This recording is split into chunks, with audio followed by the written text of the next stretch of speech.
চিরস্থায়ী নয় গো। লাখো লাখো মুসলমান এসেছে, লাখো লাখো কোটি কোটি মানুষ এসেছে, সবাই এক এক করে একদিন না একদিন চলে যাচ্ছে।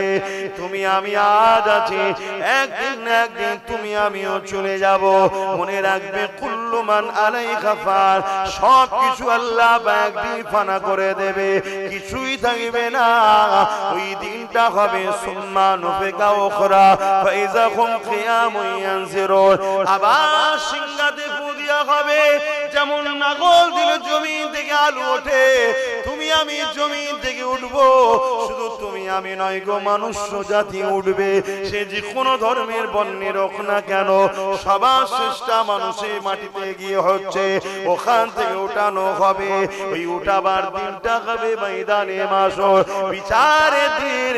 যে দিনটা এত কঠিন দিন হবে, কোনো বাপ ছেলে হবে না, কোনো ছেলে বাপের হবে না, কোনো মা মেয়ের হবে না, কোনো মেয়ে মায়ের হবে না, কোনো স্বামী স্ত্রী হবে না, স্ত্রী স্বামীর হবে না। আরে দুনিয়ার নেতা কাতার কাতার তো সম্পূর্ণ আলাদা, কেন তাদের কাতারে তো আমি আপনি থাকবো না ইনশাআল্লাহ। তারা তো ফি নারি জাহান্নাম খালিদিনা ফিহা আবাদা, তারা জন্মের মতো ঢুকবে আর বেরোবে না। কিন্তু তুমি আমি মাননেওয়ালা, তোমার আমার কাতারে যখন দাঁড়াবো, ওই কাতারও বাপ ছেলে হবে না, ছেলে বাপের হবে না, মা মেয়ের হবে না, স্বামী স্ত্রী হবে না, কেউ কারো হবে না। সবাই বলবে নফসি নফসি, আমার কি হবে, আমার কি হবে। ওয়াকুল আদম সাবিউল্লাহ নফসি নফসি, আব্বা জান আদম সাবিউল্লাহ পর্যন্ত বলবে আমার কি হবে, আমার কি হবে। ওয়াকুল মুসা কালিমাতুল্লাহ নফসি নফসি, মুসা কালিমুল্লাহ বলবে আমার কি হবে, আমার কি হবে। ওয়াকুল ঈসা রূহুল্লাহ নফসি নফসি, ঈসা রূহুল্লাহ বলবে আমার কি হবে, আমার কি হবে। বলো তাহলে তোমার আমার কি হবে। ভয় করো আল্লাহকে, ভুলের মাপ আছে, ইসলামের দুশমন হয়ে যাচ্ছি আমরা। আমাদের টান আমাদের ধর্মের উপরে, আমার রাসূলের দ্বীনের উপরে নাই, আমাদের টান শয়তানদের উপরে এসে গেছে। রাসূলের দ্বীনের বাইরে যত কাজ আছে সব শয়তানি কাজ। আমি চ্যালেঞ্জ দিয়ে বলছি, এমন কোন উত্তম কাজ রাসূলুল্লাহ ছেড়ে যায় না যেটা পরবর্তীতে কাউকে আনতে হবে। তোমার যা দরকার রাসূলুল্লাহর দ্বীনে আছে, নাও না। আমি তো আবার বলছি, তুমি কারবার করবে রাসূলুল্লাহর দ্বীনে আছে, নাও, এইভাবে করো। অন্যভাবে করলে তুমি কামিয়াবি হবে না। তুমি দেখছো আকাশ ছোঁয়া বাড়ি, আকাশ ছোঁয়া বাড়ি হওয়াটা কামিয়াবি নয়। কিয়ামতের দিন ডান হাতে আমলনামা পাওয়াটা কামিয়াবি। তুমি দেখছো গাড়ি ব্যাংক ব্যালেন্স, ওটা কামিয়াবি নয়। কামিয়াবি যদি সে তুমি যদি ডান হাতে আমলনামা পায় তবে সে কামিয়াবি। রাসূলুল্লাহকে ছেড়ে দিয়ে, বিশেষ করে তুমি আমি মাননেওয়ালা, কামিয়াবি স্বপ্ন দেখা এটা কখনোই সম্ভব নয়। নামুমকিন। আসো আমার কওমের যুব সমাজ, তোমরাই তো পারবে ইনকিলাব নিয়ে আসতে, তোমরাই তো পারবে নতুন করে আবার আজকের আবু জেহেলরা নারীদের ইজ্জত লুণ্ঠন করছে, তোমরাই তো পারবে আজকের আবু জেহেলের কালো হাতকে ভেঙে দিয়ে মায়ের জাতের ইজ্জতকে রক্ষা করতে তোমরা পারবে। কিন্তু তোমরা এমন সহবতের সঙ্গে মিশে গেছো, তোমাদের সহবত যাদের সঙ্গে মিশেছো তারাই তো তোমাদেরকে চরিত্রহীন খারাপের দিকে নিয়ে যাচ্ছে। তোমরা ফুলের মতো পবিত্র হবে আমার রাসূলুল্লাহর আখলাকে আসো, আমার নবীর আখলাক তোমাদের জীবনে আনো। হাদিস পাকে আছে, এক যুবক সাহাবীর কাছে একজন দেশের এক সুন্দরী নারী রাজার কন্যাকে দায়িত্ব দিয়ে পাঠিয়েছে, যাও ইনাকে তার বাপের কাছে পৌঁছে দাও। ওই নারী প্রথম, যেমন আজকে সব মিডিয়াতে দেখা যায় না, মুসলমান মানে এরা এই দেখছেন না, কত বড় বড় কথা বলছে তোমাদের এই পাশে। এক মানবরূপী পশু কোরআনে নাকি ভুল আছে। এটা সাম্প্রদায়িক কথা নয়, এটা উস্কানিমূলক কথা নয়, এটা কি দাঙ্গা লাগাবার কথা নয়, একে রাজ্য সরকার পাহারা দিয়ে রেখেছে। আর আজকে কেউ যদি বলে আমার পাসপোর্ট আছে, আমার বাপের নাম আছে, আমার নামকে ডিলিট হলো কেন, জবাব দাও। তাকে বলছি এরা সাম্প্রদায়িক দাঙ্গা লাগাচ্ছে। আর করে তোমরা বুঝবে জাতি, তোমার চোখের সামনে মাকে রেপ করলে চলবে? তোমার চোখের সামনে তোমার ফুটফুটে বেটিটাকে রেপ করবে যখন, তখন তুমি জানবে। আর কবে জানবে? যদি জানতাম আমার জাতির সংখ্যা কম, এ মুসলমান মারা গেছে, তাহলে এই দুঃখটা আমাদের হতো না। অথচ এই মুসলিম কওমের মধ্যে একদল অবৈধ সন্তান আছে যারা আমাদেরকে আবার বলে বিজেপি, ওদের জন্মের গন্ডগোল আছে। সব থেকে বড় বিজেপি দালাল হলো তোর মা মমতা। আজকে দেখ না কি করছে। কিন্তু দুঃখের বিষয়, এ জাত সামান্য পয়সায় বিক্রি হয়ে গেছে। আল্লাহ যদি এ জাত না জাগে, এ জাতের উপর তুমি আযাব দিয়ে মেরে দাও, কিন্তু এ জাতের মা বোনেদের ইজ্জত না নন্টন হয়। খোদা তোমার কাছে দোয়া চাই, বলুন আমিন। আর কবে জাগবে? চোখের সামনে দেখতে পাচ্ছ না ওই পূর্ব মেদিনীপুরের শুভেন্দু দিন রাত সাম্প্রদায়িক দাঙ্গা লাগাবার কথা বলে, দিন রাত রোহিঙ্গা, দিন রাত মোল্লাদের গাল দিচ্ছে। তাকে রাজ্য সরকারের প্রশাসন পাহারা দিয়ে ঘোরাচ্ছে না ঘোরাই? এই মুসলিম কওমে অবৈধ সন্তান যারা জন্ম নিয়েছিস, বল কথা বল। তোর আমার ঘরে জন্ম নিলি, কিন্তু তুই সন্তান হালালি নয়। যদি হালালি হতিস তাহলে নবী বংশের আওলাদকে কখনো গালি দিতিস না।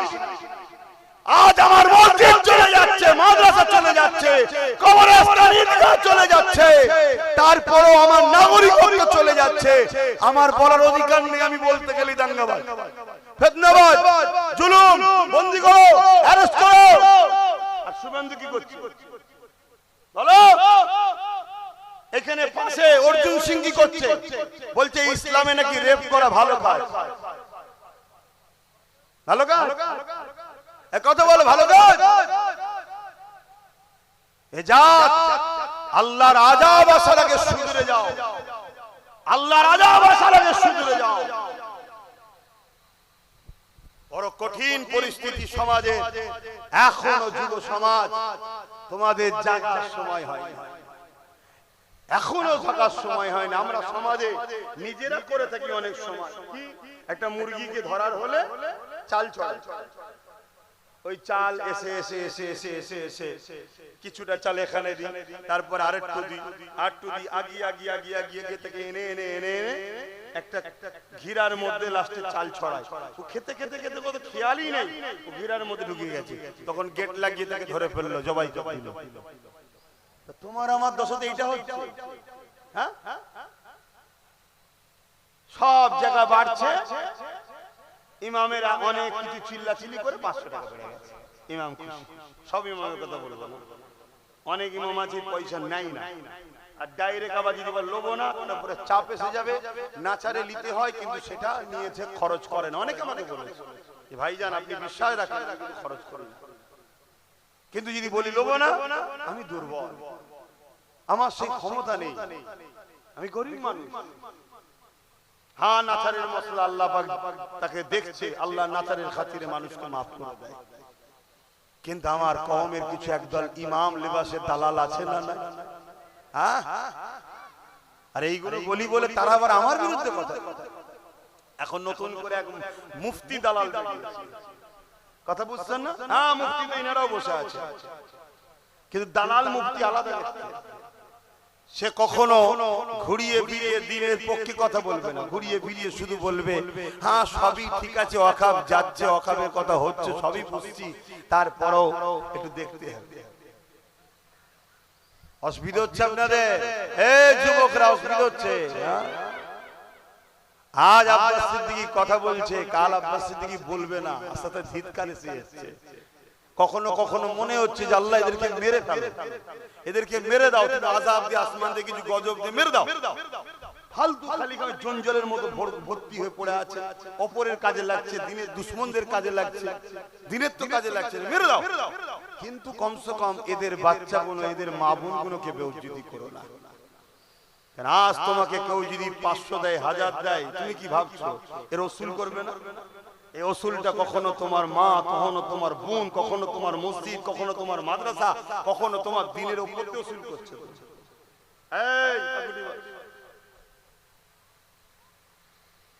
কথা বুঝে আসছে ভাই? আহা, কত কষ্ট করেছে আমার রাসূলুল্লাহ এই দিনের জন্য।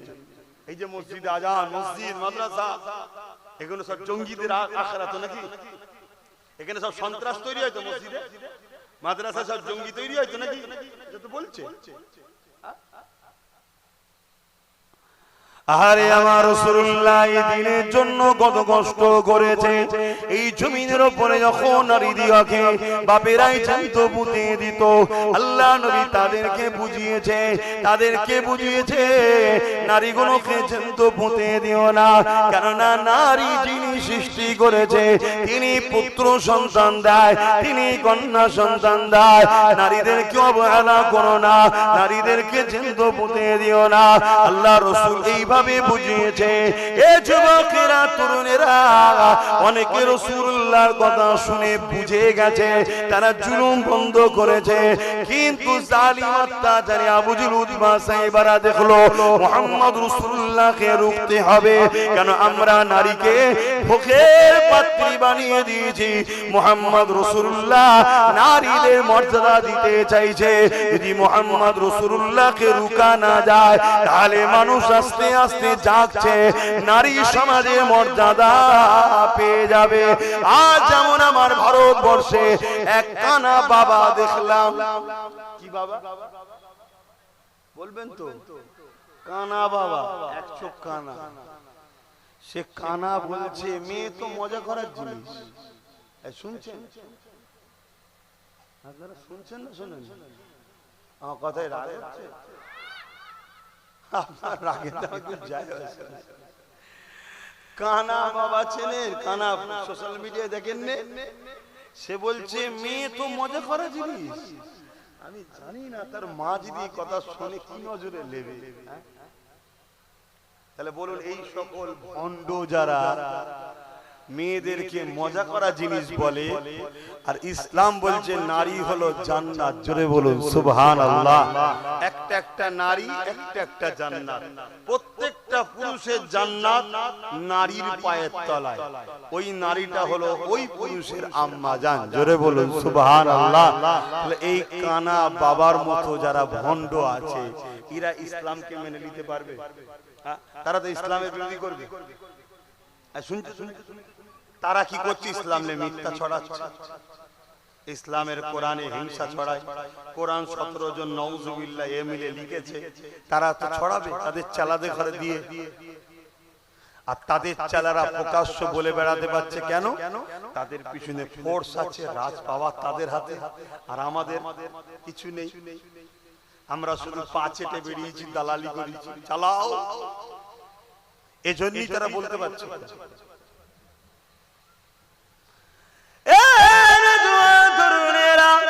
আল্লাহ নবী নারীদেরকে মর্যাদা দিয়েছে, কিন্তু নারীদেরকে পুতা বন্ধ করেছে। আল্লাহ নবী, নবী দয়া নবী জানিয়ে দিলে, কোন ঘরে যদি একটা কন্যা সন্তান হয়, ওই বাপ যদি এই কন্যা সন্তানকে, কোন ঘরে যদি আল্লাহ রাসূল জানালেন দুটো সন্তান হয়, ওই বাপ যদি দুই সন্তানকে লালন পালন করে তার বিবাহটা দিয়ে দেয়, আমি রাসূলুল্লাহ তাকে শাফাত করে জান্নাতে নিয়ে যাব। এক সময় এক সাহাবী বলতে লাগলেন, ইয়া রাসূলুল্লাহ, হাবিবাল্লাহ, আমার তো একটি মাত্র সন্তান, দুটো তো নাই, হুজুর আমি কি নিয়ামত পাবো না? আল্লাহ নবী বললেন, যাও সাহাবী, তুমি যখন বললে কারো ঘরে যদি একটাও কন্যা সন্তান হয়, ওই কন্যাকে লালন পালন করে যদি বিবাহ, বড় করে বিবাহ দিয়ে দেয়, আমি রাসূলুল্লাহ জানিয়ে দিই, ওই বাপের শাফাত করে জান্নাতে নিয়ে যাব। আল্লাহ নবী আরো জানান, এ আমার উম্মাতিরা, আমি রাসূলুল্লাহ জানিয়ে দিলাম কোন বাপের দাম্পত্য জীবনে যদি 3টে কন্যা সন্তান হয়, ওই বাপ যদি 3টে কন্যা সন্তানকে লালন পালনের স্নেহ মমতা দিয়ে বড় করে বিবাহ দিয়ে দেয়, আল্লাহ নবী দুটো আগুন তুলে দেখিয়েছে যেমন পাশাপাশি ওই 3 বাবার যেমন করে 3 কন্যার বাবা আর আমি রাসূলুল্লাহ আল্লাহর জান্নাতে পাশাপাশি থাকিব। আরো জোরে বলুন সুবহান। তাহলে নারীদের প্রকৃত মর্যাদা দিতে তো আমরাই পারি, কিন্তু আজ আমাদের দেশে আমাদের সমাজে নারীদের ইজ্জত আছে? কথা বলছে না তো। কারণ কি? আমাদের দোষ। কারণ আমাদেরকে যে জন্য আল্লাহ পাঠিয়েছিল সে কাজ ছেড়ে দিয়ে আমরা দালালির কাজে নেমেছি, পাচাটার কাজে বেরিয়েছি। আল্লাহ আমাদেরকে এই জমিনে পাঠিয়েছে খলিফা করে, প্রতিনিধিত্ব করার জন্য আমরা এসেছি। এই জমিনের উপরে অন্যায় মিটিয়ে ন্যায়কে প্রতিষ্ঠিত করা এটা ঈমানের দায়িত্ব। তা'মুরুনা বিল মারুফ ওয়া তানহাউনা আনিল মুনকার, অন্যায়কে মিটাও, ন্যায়কে প্রতিষ্ঠিত করো। এই যে কাজ আল্লাহ দিয়েছে তার জন্যই তো আমাদেরকে খায়রুল উম্মাহ করেছে। কুনতুম খায়রুল উম্মাহ উখরিজাত লিন-নাস তা'মুরুনা বিল মারুফ ওয়া তানহাউনা আনিল মুনকার, ন্যায়কে প্রতিষ্ঠিত করো, অন্যায়কে মিটাও। এজন্যই তো আমরা শ্রেষ্ঠ উম্মত। আজ আমরা ন্যায়কে মিটাই না, এই ন্যায়ের পক্ষে নেই, আমরা অন্যায়ের পক্ষে, অন্যায়ের পক্ষে। তাহলে বলো আল্লাহ আমাদেরকে ছেড়ে দেবে? আল্লাহ বলেছে যখন তোমরা আমাকে আমার হাবিবকে ছেড়ে দিয়ে যাদের দলদাস হবে আমি আল্লাহ তাদের হাতে তোমাদেরকে মিটাবো। সূরা বাকারার মধ্যে আল্লাহ বলেছে। আল্লাহ আমাদের উপরে জালিম বাদশাদের বসিয়ে দিয়েছে আমাদেরকে টাইট করার জন্য। এটা আমাদের পাওনা, এখনো সময় আছে। তওবা করো, ইস্তেগফার করো, ফিরে আসো, পরিবর্তন হও, আল্লাহকে ভয় করো, নবীকে প্যার করো, নবীর মডেলে জীবন গড়ো, নবীর আদর্শে জীবন গড়ো, নবীর সুন্নায় জীবন গড়ো। জিন্দেগীর প্রতিটা মুহূর্তে রাসূল ছাড়া অন্য কাউকে ফলো নয়। আসো, চেষ্টা তো করো। চেষ্টা করতে গিয়ে 100টা কাজ ধরুন বোঝাবার জন্য বলছি, চেষ্টা করতে গিয়ে 10টা হয়েছে, 90টা মিস হয়ে গেছে। কিন্তু ইচ্ছা করে মিস করেননি, চেষ্টা করেছিলেন, করা হয়নি। যেমন ফজর বেলা নিয়ত করেছেন নামাজ পড়ব, কিন্তু ঘুমটা ভাঙেনি। এই তওবা আর কাজা নামাজ আদায় করলে মাফের তো একটা রাস্তা আছে। আর যদি আমরা ইচ্ছা করি ছেড়ে দিই তাহলে কি করে মাফ হয়?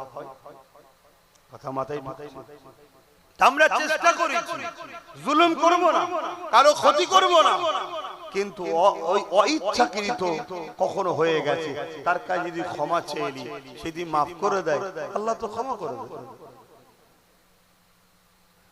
বাপেরা, নওজওয়ানেরা, তরুণেরা, এ নবী পাকের প্রেমিকেরা, আল্লাহ নবী জানিয়ে দিলেন বাবারা শুনে রেখে দাও, জেনে রেখে দাও, ততক্ষণ পর্যন্ত তোমরা ঈমানদার হতে পারবে না।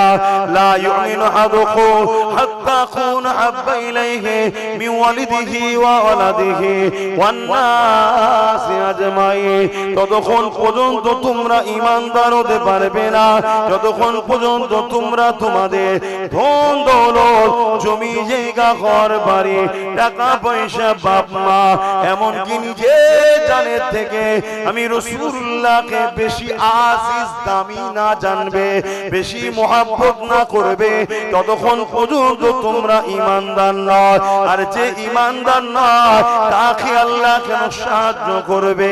এই যুবকেরা, তরুণেরা, বাপেরা, হযরতে ফারুক আযম রাদিয়াল্লাহু তাআলা ওই মজলিসে বসেছিলেন। আল্লাহ নবী যখনই বললেন ততক্ষণ পর্যন্ত তোমরা ঈমানদার হতে পারবে না, বাপ মা, ধন দৌলত, জমি জায়গা, ঘর বাড়ি, এমনকি নিজের জানের থেকে বেশি নয়, তখন হযরত ওমর ফারুক দাঁড়িয়ে গেলেন, আল্লাহ নবীকে আরজ করলেন, ইয়া রাসূলুল্লাহ, হাবিবাল্লাহ, আমি আপনাকে সব কিছু থেকে বেশি ভালোবাসি, ইল্লা মিন নাফসি, জানের থেকে বেশি নয়। আল্লাহ আল্লাহ নবী বললেন উমার হবে না, জানের থেকে বেশি ভালোবাসতে হবে। এ নিজাম আল্লাহ তৈরি করে দিয়েছে রে উমার। ওই সময় উমার ফারুক চুপ করে গেলে, একটু পরে উঠে বলতে লাগলে, ইয়া রাসূলুল্লাহ হাবিবাল্লাহ, আমি উমার গাওয়া দিচ্ছি, আমি আমার জানের থেকেও বেশি আপনাকে ভালোবাসি। আরো জোরে বলুন সুবহান।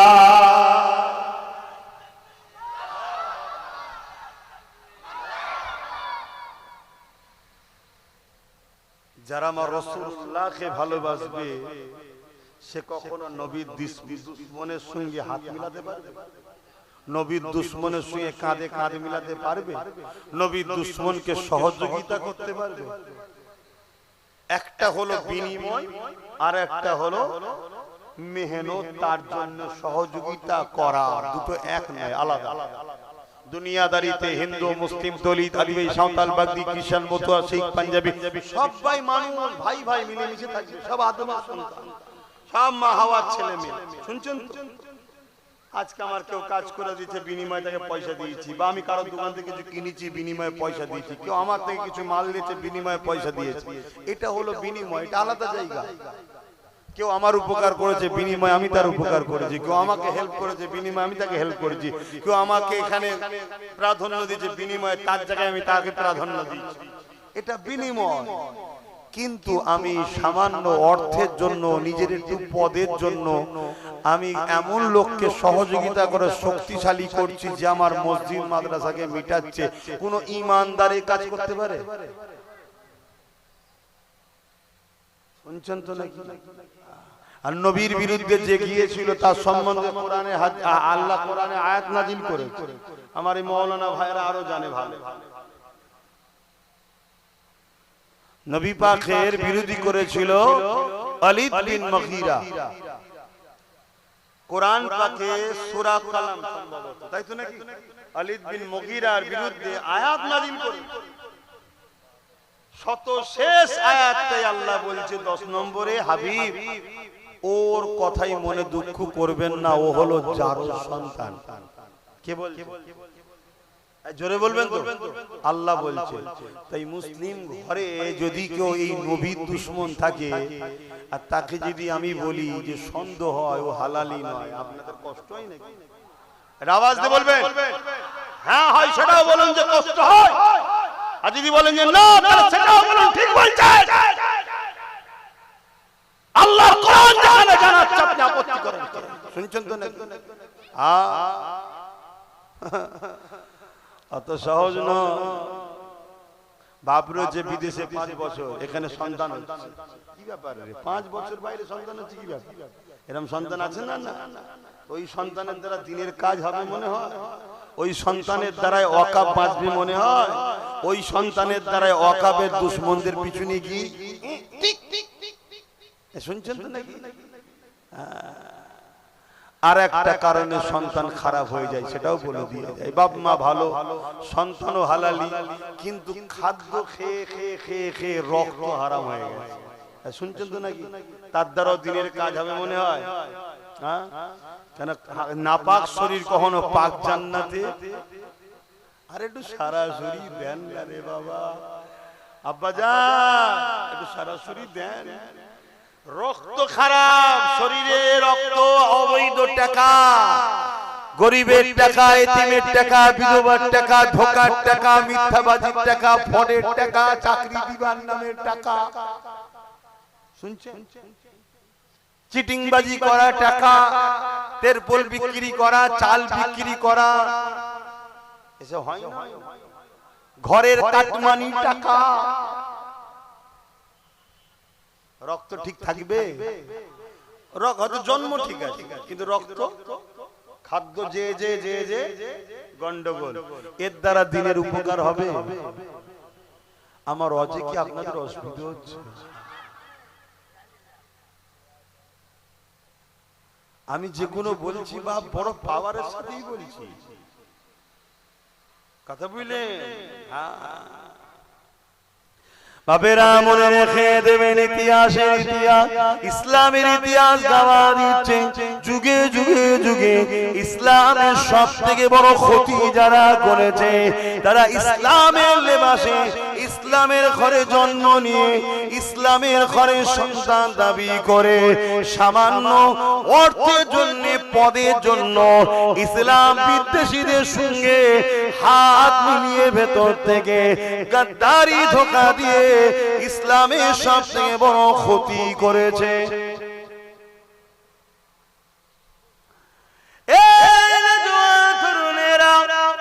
প্রকাশ্য যারা ইসলামের দুশমন, তারা কোনদিন আমাদের মোকাবিলায় দাঁড়াতে পারেনি গো। উদাহরণস্বরূপ বদরকে দেখো, বদরে একদিকে 1000-এর উপরে জালিম প্রকাশ্য দুশমন, অপর দিকে এমন করে 313 জন আমার রাসূলুল্লাহ সাথী রয়েছে। 313 জনের হাত খালি, তাদের হাতে না তরোয়াল আছে, না তীর আছে, না ঢাল বল্লম আছে। 1000-এর উপরে প্রকাশ্য দুশমন যারা, তাদের হাতে তীর তরোয়াল রয়েছে, এমন করে বল্লম রয়েছে। কিন্তু রেজাল্টটা কি হলো?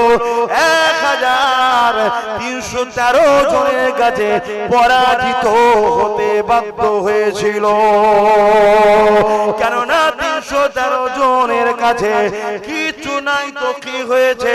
313 জন বলেছিল, তরোয়াল ছিল আবু জেহেল বাহিনীর দিকে, অস্ত্র ছিল আবু জেহেল বাহিনীর দিকে, তেমন করে বললাম তীর ছিল আবু জেহেল বাহিনীর দিকে। সংখ্যা ছিল তাদের বেশি, আমাদের দিকে কিছু ছিল না, ঠিকই কথা, কিন্তু আমাদের দিকে এমন এক পাওয়ার ছিল, ওই পাওয়ারটা তাদের দিকে ছিল না। ওই পাওয়ারটা হলো আমাদের হৃদয়, আমাদের দিকে আল্লাহর নবী ছিল। আরো জোরে বলুন সুবহান। আজ যদি আমি মসজিদের হয়ে লড়ি, মাদ্রাসার হয়ে লড়ি, তাহলে আজকে কি আমাদের দিকে আল্লাহ ও রাসূল নাই? এই জোরে বলে। আর আপনি আমার বিরোধী করছেন কার জন্য? মসজিদ মাদ্রাসার দুশমন শয়তানের জন্য। দেখলেন না এক শয়তান বলছে আগামী কাল আবার জুম্মা, মসজিদে যেন উস্কানিমূলক বক্তব্য না হয়। এই শয়তান, মসজিদে উস্কানিমূলক বক্তব্য হয়? এই কথা বলছেন না? তাহলে আমাদের সব মুনাফিক শয়তান কোনো কথা বলছে না? মুনাফিক মৌলী সাহেব, মুনাফিক বক্তা সাহেব, মুনাফিক হুজুর সাহেব, মুনাফিক পীরজাদা সাহেব সব চুপ কেন? যে আপনি এটা কি বলছেন? এই কথাকে এক্ষুনি উইথড্র করুন, এক্ষুনি কথাকে বলুন ভুল হয়েছে, না আপনার দলে থাকবো না। আমার খোদার ঘরে দাঁড়িয়ে এই ইমামরা তোরা উস্কানিমূলক কথা বলিস? ইসলাম তোদেরকে শিখিয়েছে উস্কানিমূলক কথা বলার কথা? ইসলাম তোদেরকে শিখিয়েছে না আল্লাহ শিখিয়েছে যে আল্লাহর ঘরে দাঁড়িয়ে উস্কানিমূলক বক্তব্য দিবি? আমি জানি না এরপরও কোন ইমাম এই মসজিদ বিদ্বেষী শয়তানের চাটুকারি করবে কি আমার জানা নয়। তবে যদি কেউ করে, ওই শয়তানের চাটুকারি ইমামের পিছনে নামাজ হতে পারে না, কারণ এর দ্বারা স্বাধীন নয়, আর যে স্বাধীন নয় তার পিছনে নামাজও নয়। মুক্তিরা বসে আছে যদি ভুল ফতোয়া হয় বলে। এই কথা শুনছেন? আমার ধর্মটাকে শেষ করার চক্রান্ত হচ্ছে না? এবার তো মসজিদগুলো টার্গেট হবে, মসজিদের মধ্যে বলবে ক্যাম্প হবে, ইমাম কি বক্তব্য দেয় শোনা হবে। কেন? উস্কানিমূলক বক্তব্য হয়। এই শুনছেন কোন দিকে নিয়ে যাচ্ছে? আপনাদের তো হুঁশ না, আপনাদের তো হুঁশ 1000 টাকাটা যদি 2000 হয়ে যায় ব্যাস। আর বিশেষ করে আমার আম্মা বোনেরা 1200 টাকা পেয়েছে, আল্লাহু আকবার, যেন জান্নাতের সার্টিফিকেট পেয়ে গেছে। হ্যাঁ, আর অথচ সবথেকে নাম বেশি বাদ মায়েদের। একটা জায়গায় দেখছি শয়তান বলছে হাত তুলে দেখাও তো কার কার নাম নেই, দেখি সব হাত তুলে দিয়েছে। কি হবে? হ্যাঁ, শুনছেন? আমার খারাপ লাগছে নাকি? খুব যদি খারাপ লাগে তাহলে দুটো রাস্তা আছে, এক আমায় নিয়ে আসবেন না, আর নাই আসবেন না, যেমন অনেকে আসে। আমি বাপ আল্লাহর সৃষ্টি, আল্লাহর নবীর গোলাম। কথা শুনছেন? ও পৃথিবীর বাকি কাউকে আমি চারানা দানা দানা ও কি করবি না, সর্বোচ্চ মেরে ফেলবি, তাই তো নাকি? ও যেদিন মরণ যেদিন আছে সেদিনই হবে, একদিন আগেও পারবি না, একদিন পরেও পারবি না। ও নিয়ে কখনো টেনশন করিনি মরণ নিয়ে, কেন রাসূলুল্লাহ বলেছে আখিরি জামানে আমার উম্মত মার খাবে, কারণ হলো মৃত্যুকে ভয় করবে, আল্লাহকে নয়। তা মৃত্যুর ভয় করলে মার খেতে হবে, যেমন আজকে মার খেতে হচ্ছে আমার জাতকে। দ্বিতীয় নম্বর, রাসূলুল্লাহ বললেন লুবি হবে। ব্যক্তিগত জীবনের জন্য কখনো আমি ভাবি না যে আমার কি হবে, খাওয়া কি হবে, থাকবো কি, ঘর কি হবে, এসব ভাবি না। ও আমার আল্লাহ আছে। হ্যাঁ, আমি একটু হাত টাত পাতি, লোককে বুঝাই, হাজারবার বুঝাই, ওটা আমার জন্য নয়। আমার সমাজের এতিম, গরিব, অসহায়, গরিব দুঃখী মানুষদের পড়াশোনার জন্য মাদ্রাসা বলুন, নলেজ সিটি করছি, তার জন্য লোককে বুঝাই। আমার কি দরকার?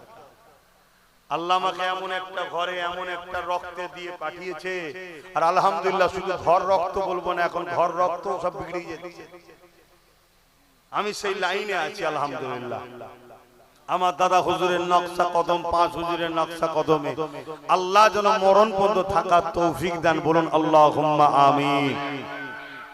নবীর দুশমনকে, নবীর বিরোধীকে, নবীকে যে কষ্ট দেয়, নবীকে যে আঘাত দেয়, তার সম্বন্ধে আল্লাহ কোরআনে বলেছে যারও সন্তান। তা আমিও যদি মসজিদ মাদ্রাসা নবীর দুশমন, নবীর দিনকে যারা ক্ষতি করে, নবীর দিনকে, নবীকে যারা আঘাত দেয়, তাদেরকে যদি যারও সন্তান বলি, আপনাদের কষ্ট হবে? একটু হ্যাঁ কি না বলেন। কষ্ট হলে জানবেন আপনারও কিছু সমস্যা নেই তো। কেন ওই কাতারে যাচ্ছেন কেন? কথা মাথায় ঢুকছে?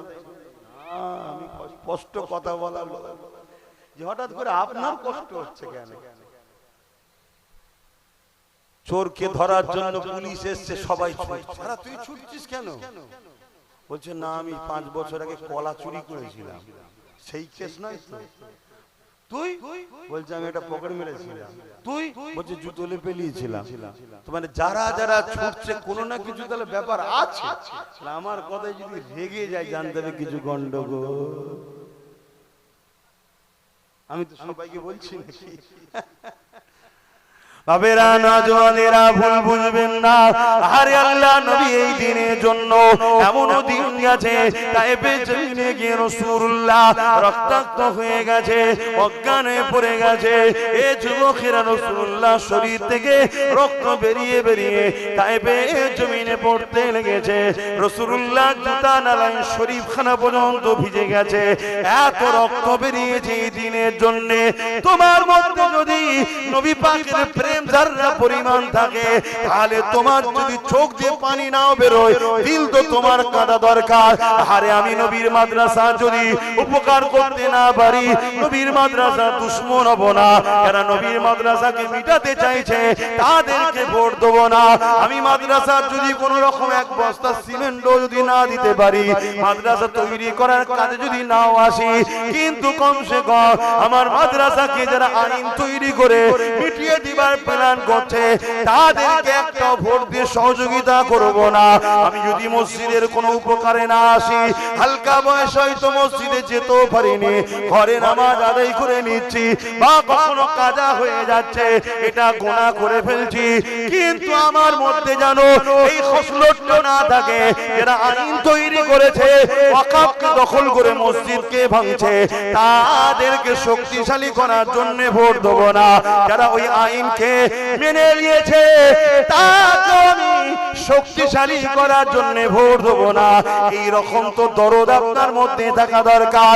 আমি কোরআন পড়তে পারিনি, হালকা বয়সে ভুল করে ফেলেছি, কিন্তু কোরআনকে আমি মহব্বত ভালো যদি বাসি, তাহলে কোরআনের পক্ষে যদি আমি হাফেজকে দান না করতে পারি, কোরআনের মাহফিলে খরচ যদি করতে না পারি, কমসে কম যে শয়তান বলবে কোরআন শেষ হয়ে যাবে, আমার উন্নতি শেষ হবে না, ওই শয়তানকে তো ভোটটা আমি দেবো না।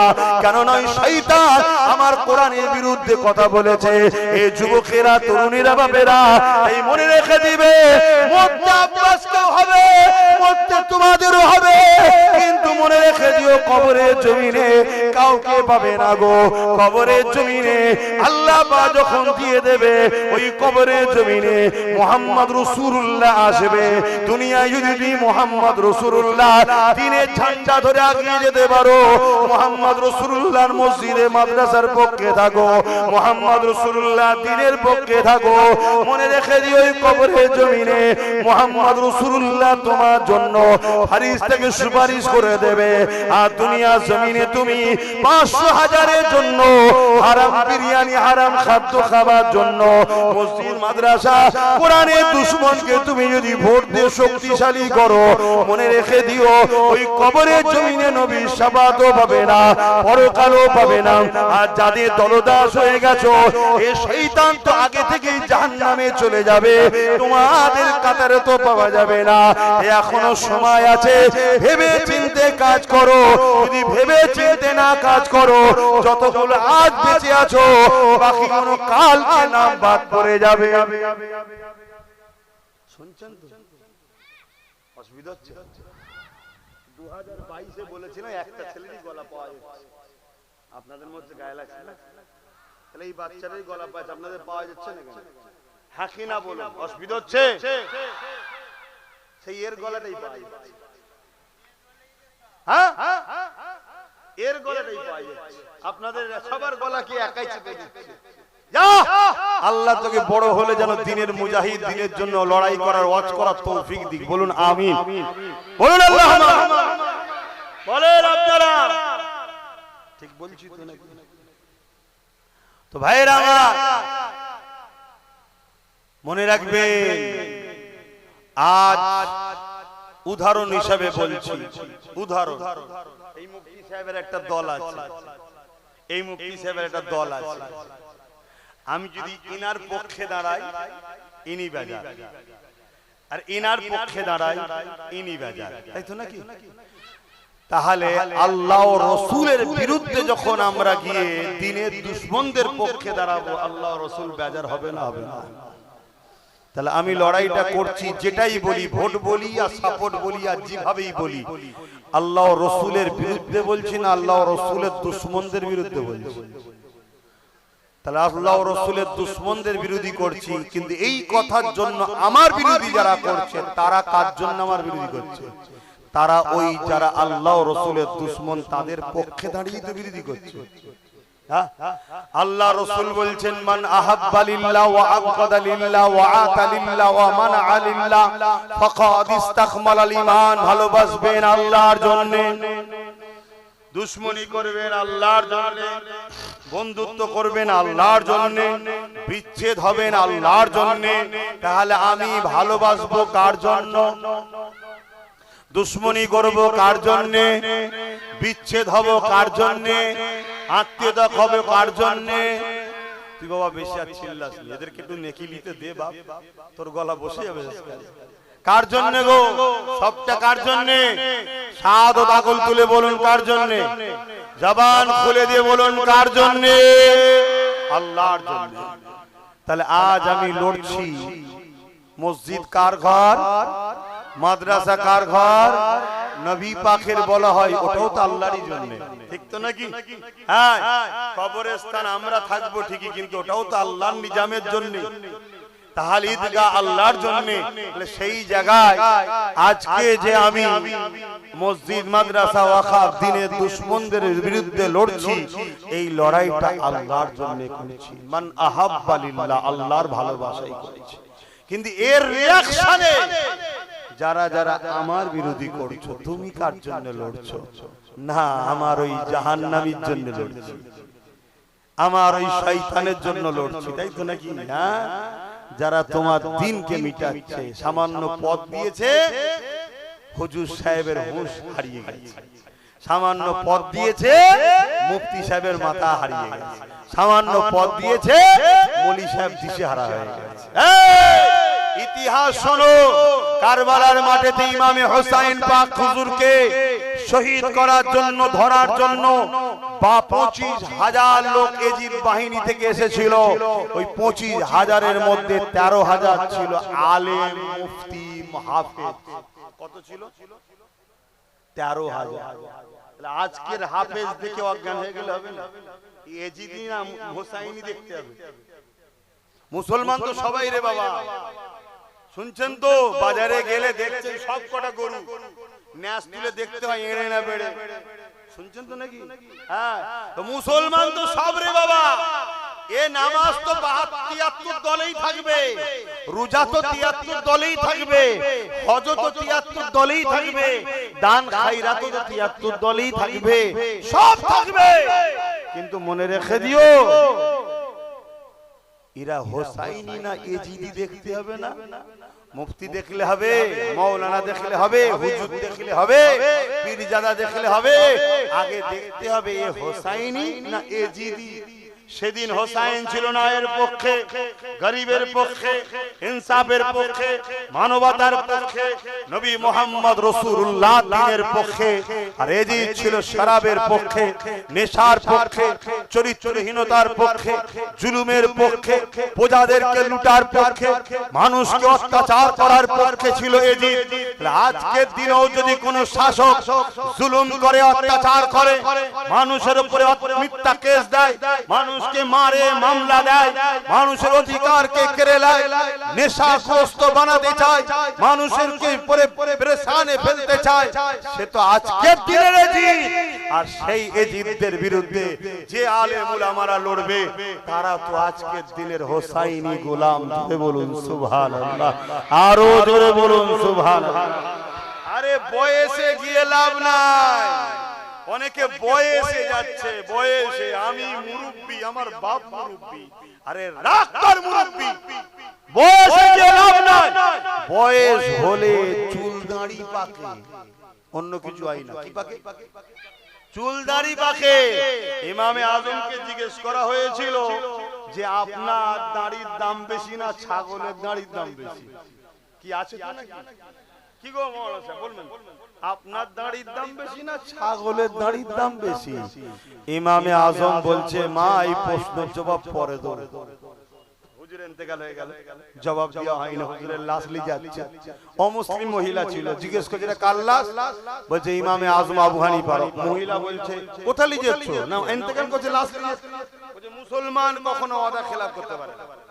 দেখুন এটা অমুসলিম কি বলছে, মুসলমান কখনো ওয়াদা খেলাফ।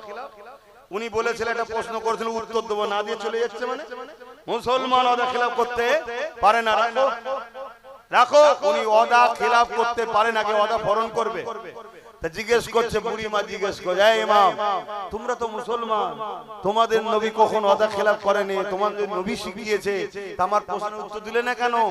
তখন এই লাশ থেকে আওয়াজ আসছে, জোরে বলুন সুবহানাল্লাহ। হায় রে হায় রে হায় রে। এই বডির মধ্যে যখন রুটা থাকে তখন জিন্দা বলা হয়, রু বেরিয়ে গেলে বলা হয় লাশ, মরা। আল্লাহ রূহকে আবার পাঠিয়ে দিয়েছে। যাও, আমার আবু হানিফা কথা বলবে, নোমান বিন সাবেত কথা বলবে। আল্লাহর ওলিরা তো এমনি মরা নয় রে বাবা, তারা জিন্দা। কোরআন বলছে আল্লাহ তাদেরকে রিজিক দেয়, তারা খায়। জোরে বলুন সুবহানাল্লাহ। ওদিকে আমি এখন যাচ্ছি না, যেটা বলছি, ইমামে আজম বলছে, মা আমার দাড়ির দাম অনেক বেশি। জোরে বলুন সুবহানাল্লাহ। বুড়ি জিজ্ঞেস করছে, তখন এই কথাটুকু বললে না কেন? ইমামে আজম বলেছিল, মা ঈমান হালে যদি মরতে না পারতাম, এই দাঁড়ি টুপি নামাজের কিছু দাম থাকতো না। আলহামদুলিল্লাহ ঈমান হালে মরিছি, তাই বলতে পারছি দাঁড়ির দাম বেশি। আমি ঈমান হালে মরবো কি মরবো না তখন তোমার জানা ছিল না মা, তাই আমি সম্মান দিচ্ছি যারা ঈমানদার বয়স্ক বুজুর্গ আছে। ঠিক আছে, কিন্তু কেউ অন্যায়কে সাপোর্ট করে যদি বলে আমি বয়স্ক, আমি বুজুর্গ, আমি এই আমি ও, সব কথা শরীয়তের দলিল নাই। শরীয়তের দলিল হলো তুমি কোরআনের পক্ষে আছো না নাই, মাদ্রাসা মসজিদের পক্ষে আছো না নাই, এটা হলো দলিল। এটাই তোমাকে দেখাতে হবে। তুমি বলছো না সবই ঠিক আছে, হ্যাঁ সবই ঠিক আছে, বিজেপি চলে এলে কি হবে? পশ্চিম বাংলা চালাচ্ছে কারা? টিএমসি ও তো শুধু একটা আলাদা জার্সি লাগিয়েছে মোল্লাগুলোকে বোকা বানাবে বলে। বোকা পাড়ায় সেই চুনকে দই বলে বিক্রি করা না, এই বোকা মুসলমানগুলোকে একটা বোকা বানাবে বলে একটা শুধু স্যাম্পল দিয়েছে টিএমসি। আদৌ চালাচ্ছে তো বিজেপি। এতদিন 15 বছর চালাচ্ছে কারা? বিজেপি। যার নাম এলটিডি তার নামে আল্ট্রাটেক। শুধু ট্যাক্স বেড়ে গেছে বলে কোম্পানির নামটা চেঞ্জ করে দিচ্ছে। কথা বুঝে আসছে না? নাই। হ্যাঁ, এখানে 40% মুসলমান। এখানে ডাইরেক্ট হিট করলে অসুবিধা আছে। এখানে ঘুমটাওয়ালাকে পাঠাও, সে গিয়ে ইফতারও থাকবে, নামাজও থাকবে, ঈদগাহও থাকবে। কথা বুঝে আসছে? সব জায়গায় থাকবে। আবার ভেতর থেকে মাদ্রাসা ভাঙবে, মসজিদ ভাঙবে, মাদ্রাসার শিক্ষক বন্ধ করে দেবে, সব ওয়াকাফের বিলটাই সই করে দিয়ে আসবে। আন্দোলনকেই করতে যাবে, বলবে দিল্লি গিয়ে করো, এখানে নয়, আমি আছি, আমার উপর ভরসা রাখো। তারপরে এসআইআর এর সময় সইটা করে দেবে, দিয়ে বলবে এসআইআর হতে দেবো না। তারপরে যখন নাম বাদ চলে যাবে, কেউ আন্দোলন করতে গিয়ে ধরা পড়লে বলবে মেন পান্ডাকে ধরে ফেলেছি, মেন পান্ডাটাকে তার দলেরই লোক। শুনছেন তো নাকি? এই সব পরিকল্পনার জন্য থেকে রাখা হয়েছে।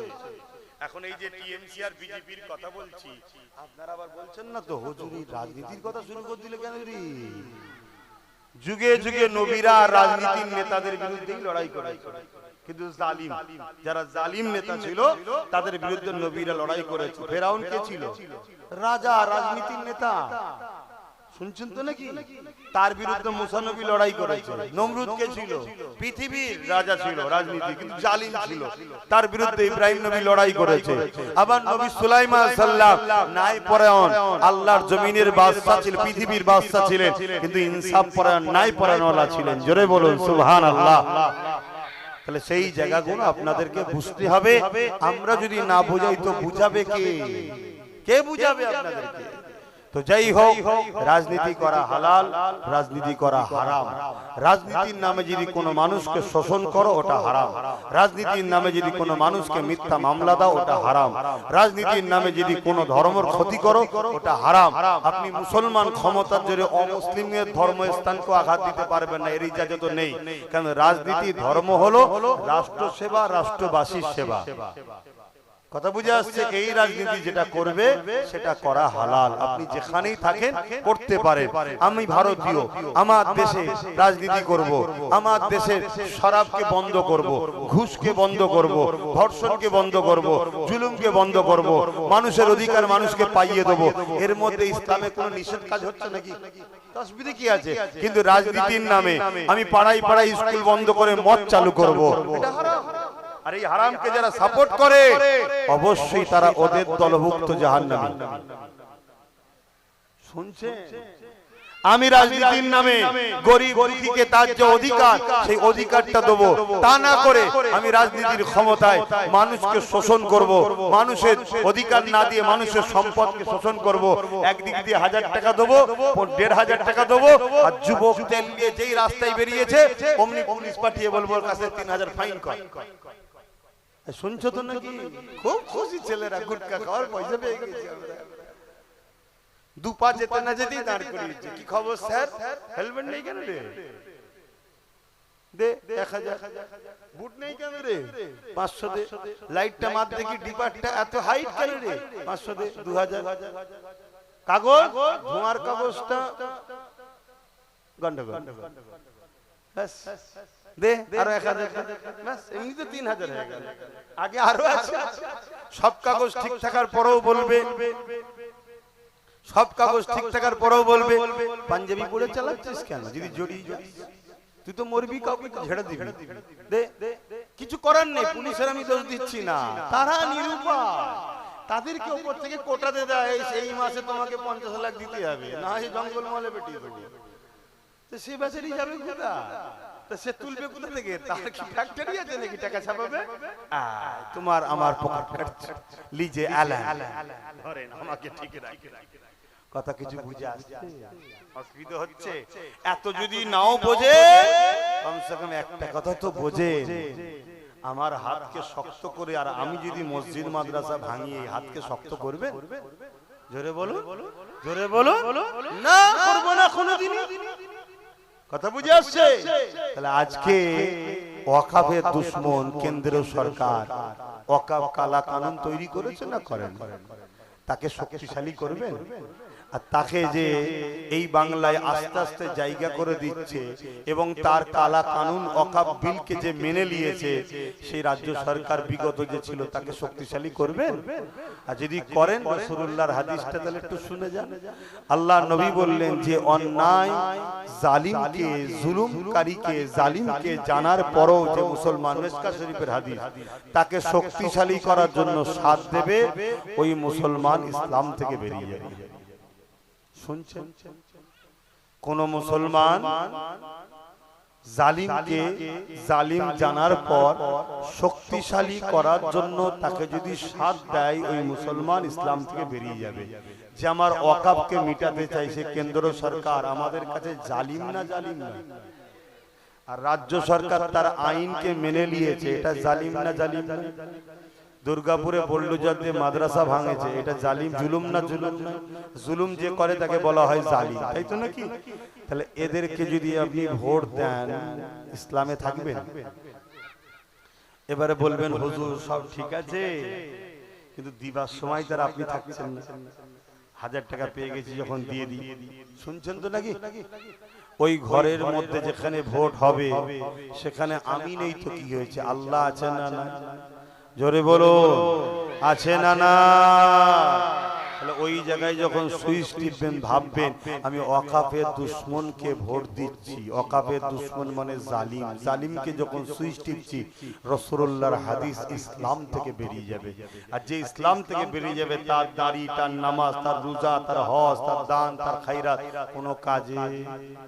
এই সাবধানটা করা দরকার আছে না না? এবারে দিনের শেষে সেই লাস্টে একটা কথা আসবে, সবই বুঝলাম, বিজেপি চলে আসবে, কি হবে?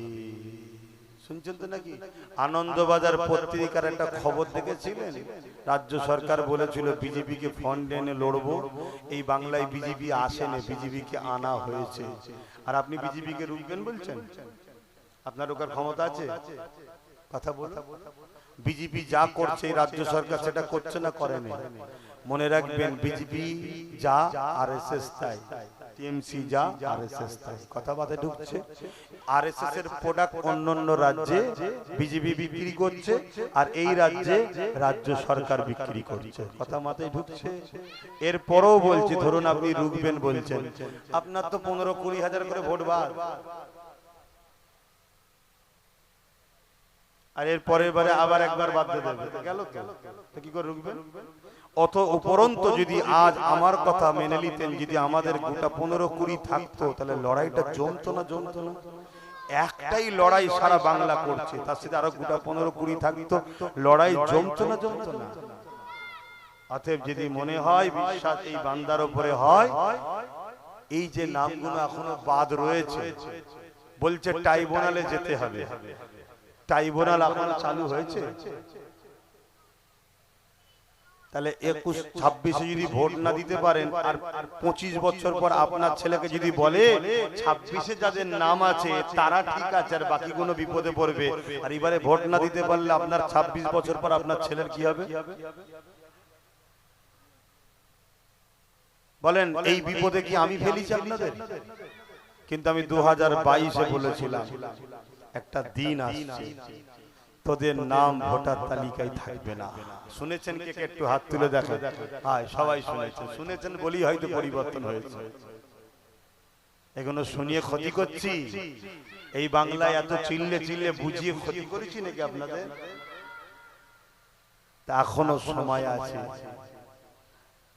আল্লাহ চাইলে ইনশাআল্লাহ ও তো বেরোবে। ওর সাথে যদি আরো অনেক কটা আল্লাহ দেয়, তাহলে ওর জন্য এই যাদের নাম এখনো ওঠেনি, এদের সাথে যদি কোনো ধোঁকা হয়, লড়াই করার শক্তি একটা পাওয়া যাবে না? যাবে না? বাস আজকে বলছে আমি ডিটেনশন ক্যাম্পে যেতে দেবো না, বলছে তো নাকি? এর আগে কি বলেছিল? ওয়াকাফ এখানে হতে এসআর হতে হয়েছে না হয়নি? আজকে বলছে ডিটেনশন ক্যাম্পে যেতে দেবো না। 2 বার যে মিথ্যা কথা বলে, আরো অনেক বলেছে রে বাবা। 10,000 মাদ্রাসা হয়ে গেছে তো, ফুরফুরায় রেল চলছে তো নাকি, এরকম প্রচুর মিথ্যা আছে, সেদিকে আমি যাচ্ছি না। তার কথাই যদি বিশ্বাস করে পড়েন তা আমার কিছু করার নেই। কেন আমি সোজাসুজি কথা ভাই, আপনার দরকার 1000 টাকা, আমার কাছে যদি থাকে তবে তো আমি দেবো। আপনার দরকার 1 গ্লাস পানি পিপাসা, আমার কাছে থাকে তো দেবো। আপনার দরকার হেল্প, আমার কাছে যদি পাওয়ার থাকে তো দেবো। আপনার হেল্প করতে গেলে আপনি পাওয়ার দিচ্ছেন অন্যজনকে, আর আমার কাছে সাহায্য চাইলে আমার কাছে যদি না থাকেন কত দেবো?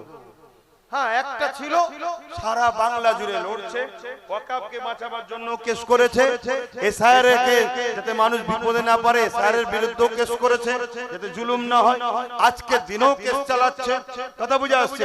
আগামী দিন যতগুলো মুর্শিদাবাদ থেকে দেখি আমার বাড়িতে লোক আসছে, বীরভূম থেকে লোক আসছে, কি খবর না আমার নাম ডিলিট হয়ে গেছে।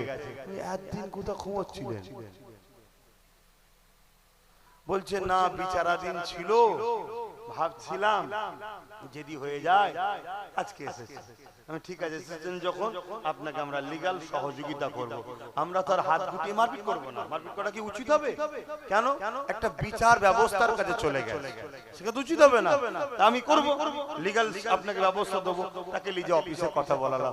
এরকম চতুর্দিক দিয়ে আসছে, কিন্তু আমার বক্তব্য হচ্ছে যদি কোনো চক্রান্ত থাকে, কি চক্রান্ত সেটা পিছনে চলছে না, যদি কোনো চক্রান্ত থাকে মুসলমানদের ক্ষতি করব, তাহলে আমার হাতে যদি লড়াই করার পাওয়ার না থাকে আমি আপনার জন্য লড়াই করব কি করে? এটা আপনাকে বুঝতে হবে, সেই জায়গায় আপনাকে খেয়াল রাখতে হবে। তো যাই হোক, আপনারা নিশ্চয়ই শুনছেন চারিদিকে এই এসআইআর এর আন্দোলন করতে গিয়ে অশান্তি হচ্ছে, তাই তো নাকি?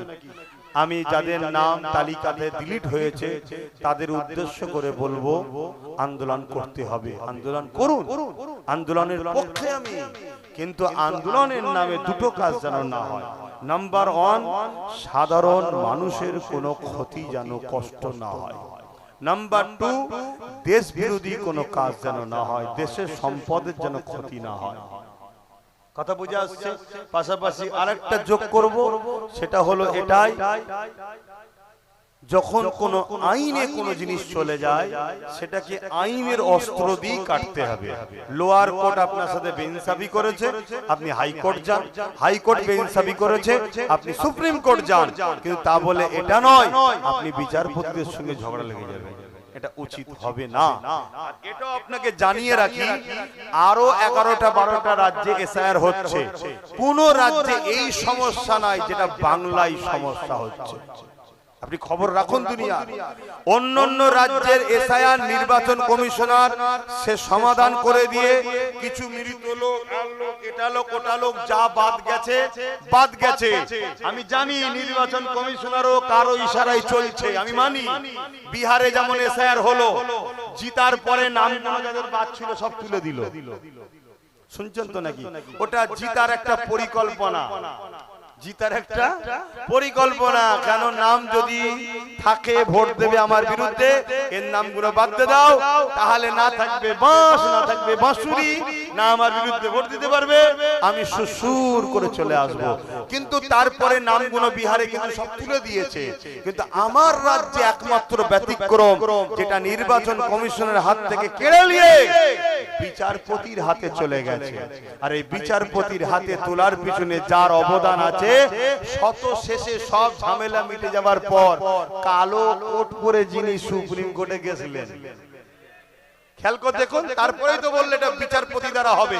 যদি বিচারপতির হাতে না থেকে নির্বাচন কমিশনের হাতে যদি থাকতো, তাহলে তো আমরা সবাই আন্দোলন করতে পারতাম যে আপনি কি করে ভোট ঘোষণা করছেন, আপনি দায়িত্বশীল হয়ে আপনার নাগরিক এখন ভোটের তালিকায় নাম ওটা ক্লিয়ার হয়নি, আপনি ভোট ঘোষণা করলেন কি করে? আগে নাম ঠিক করুন তারপরে ভোট।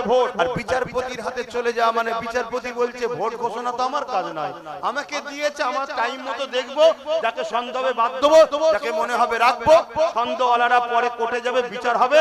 যদি কোর্টের জজেরা তখন আবার বসে ট্রাইব্যুনালে বসে, যদি বলে এ নাগরিক, নাম উঠবে, যদি বলে নাগরিক নয়, কি করবে আল্লাহ ভালো জানে, আমি এখন বলতে পারছি না। কিন্তু আমার তো কাজ নয়। নির্বাচনকে বাঁচালো কে? নির্বাচন কমিশনকে বাঁচালো কে? কথা বুঝে আসছে? সব গটাপ কেস। তাই আন্দোলন করুন, আন্দোলন যেন হিংসায় রূপ না নেয়। আন্দোলনের মধ্যে শোনেন, আরেকটা কথা বলে দেই, আন্দোলনের মধ্যে কিছু লোককে ঢুকিয়ে দেওয়া হচ্ছে, যাদেরকে ঢোকানো হচ্ছে উদ্দেশ্য আন্দোলন যাতে করতে না পারে, এই ভিড়টাই অশান্তি লাগিয়ে দাও। যেমন আপনারা খবর পাচ্ছেন কিছু কিছু জায়গায় আন্দোলন শান্তভাবে হচ্ছিল, তার মধ্যে ভিড় ঢুকে গিয়ে অশান্তি করেছে, আর সেই অশান্তির পরে নিরীহ নিরীহ লোকগুলোকে টার্গেট করে ধরো। কথা বুঝে আসছে? সেই টার্গেট করে ধরো। যেমন স্পষ্ট কথা বলছি, একজন শাহজাহান কাদেরী সাহেব নামে একজন মৌলানা সাহেব, বেচারি সে তার ব্যাংকের কাগজের সমস্যা হয়েছিল, সমাধান করে ঘরে ফিরছে, দেখছে রোডে আন্দোলন হচ্ছে। আন্দোলন হলে আপনারা কি করেন? বাইরে বেরিয়ে দেখেন তো, বাইরে বেরিয়ে দেখেন কোথায় আন্দোলনের বীজখানে না ভিড় পিছন দিকে, পিছন দিকে দাঁড়িয়ে দেখছে, পিছন দিকে দাঁড়িয়ে সে বেচারি দেখছে, কিন্তু তাকে টার্গেট করে তুলে দেওয়া হলো। অথচ ওই আন্দোলনে যারা বক্তব্য দিচ্ছে তাদেরকে কিন্তু তোলা হলো না। কেন? তারা তো ফিতনা তাল লাগালো যাতে আন্দোলনে করার জন্য কেউ না নামতে পারে। কি প্ল্যান চলছে দেখছেন? কিন্তু এই সব কিছু প্ল্যান কখনো আপনারা রুখতে পারবেন না যতক্ষণ পর্যন্ত না আপনাদের হাতে রাজ পাওয়ার থাকবে। একদম ওপেন কথা বলে যাচ্ছে, আপনাদের সন্তানের মতো, ভাইয়ের মতো মানেন, তাই বুঝাচ্ছি। যতক্ষণ না থাকবে মনে রাখবেন, যাদের হাতে দিয়েছেন ওরা কেউ আপনাদের নয়, শুধুমাত্র তেজপাতার মতো আপনাদেরকে ব্যবহার করছে। তাই আমার কথা এই জায়গায় শেষ। আগামী দিন ভোট আসছে, সুইচটা টিপার সময় ভাববেন আপনার বাচ্চার ভবিষ্যৎ। তাও যদি ভাবার সময় না থাকে, আপনি কবরে কি হবে, ইসলামে থাকবেন না বেরিয়ে যাবেন, এটা ভেবে অকাপের দুশ্মনকে যেন ভোটটা দেবেন না। এটুকু বলার অধিকার আছে তো নাকি? এই ওয়াকাব আমার মসজিদ মাদ্রাসার দুশ্মনকে ভোট দেবেন এটা বলবো না দেবেন না, কোনটা বলবো? এটুকু বলার অধিকার আছে না? নাই না। হুজুর আবার কি বলছে রে বাবা, ভোট দিবার কথা বলছে আর বলছে, আরে এটা হুজুর তো বলবে। তোমার ভোট যদি দিয়ে আর ওয়াকাফের দুশমন শক্তিশালী হয়, তাহলে আমার মসজিদ মাদ্রাসা ঈদগাহ তো ভেঙে ফেলবে, ঠিক না বেটি? তখন আবার কি আন্দোলন করতে নামবে, আর আন্দোলন করতে নামলে তো পিটিয়ে ছাল তুলে ফেলবে। কেন? সব ওদের হাতে পাওয়া, তোমার হাতে নেই। অতএব সুযোগ যখন কাজে আছে, চেষ্টা করো নবী বংশের আওলাদ নওশাদ সিদ্দিকীকে এর জন্য দোয়া করো, চেষ্টা করো তার সাথীগুলো যদি কামিয়াবি হয় তাহলে তোমাদের কাজে লাগবে। কেন? ওকে টিউনিং করার জন্য আমার হাতে ক্ষমতা আছে, অন্য জায়গায় নেই। আমার উপরে বিশ্বাস আছে, মসজিদ মাদ্রাসার ক্ষতি করবো নাকি? হ্যাঁ, এটুকু মাথায় রেখে দিও। যাক, অনেক কথা বলে ফেললাম। কে কে মনে কষ্ট পেলেন আসেন একটু সালাম দিয়া নবী।